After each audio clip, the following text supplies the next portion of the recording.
This is the Frugal Gardener's YouTube channel, and I guess that makes me the Frugal Gardener. Today I'm going to do something that I rarely do. I'm going to dedicate this video. I'm going to dedicate this video to the Frugal daughter. Why?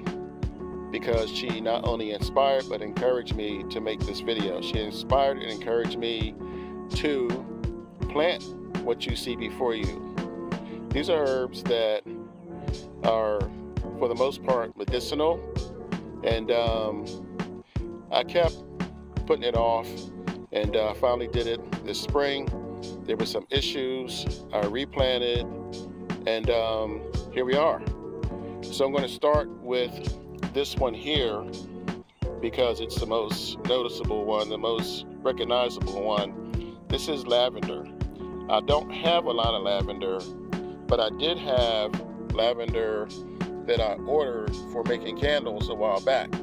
So I wanted to show you the principle, show you, excuse me, what I am doing here. A lot of people, they cut these stems off.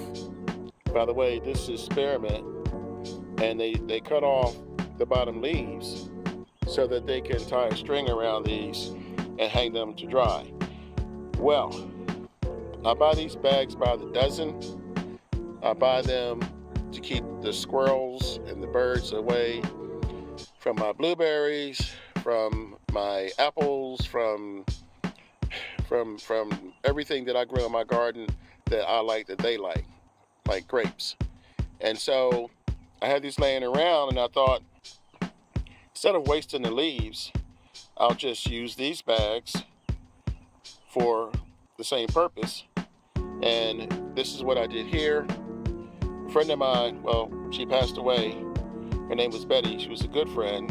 She told me that as a child, her grandparents would harvest lavender and other herbs and hang them up in the bathroom when they take a shower or a bath, and the heat would emit this amazing fragrance throughout the bathroom. So I'm going to try that. So over here, as I said, this is the spearmint. This is also recognizable to many of you. This is sage, and I'm going to repeat the process. And over here is lemon balm. I'm pretty sure it's lemon balm. It's either lemon balm or lemon basil.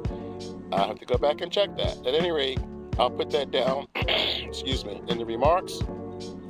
It is starting to rain.